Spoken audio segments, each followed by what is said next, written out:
яни йорта мәктәбенең журналист булырга хыялланган гап-гади бер 10нчы сыйныф укучысы.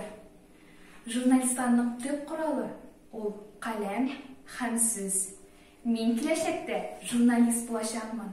Иң зур хыялым телевидениедә эшләү. Планнарым инде курып куелган.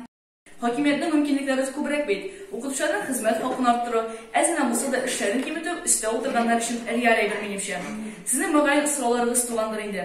Ә җитәкчеләр ни өчен безне тыңлап утырырга тиеш соң? Кешеләрне мин ничек җыярга уйлыйм? Халык бик күп булса, министрлар, депутатлар безне кире какмас дип саныйм.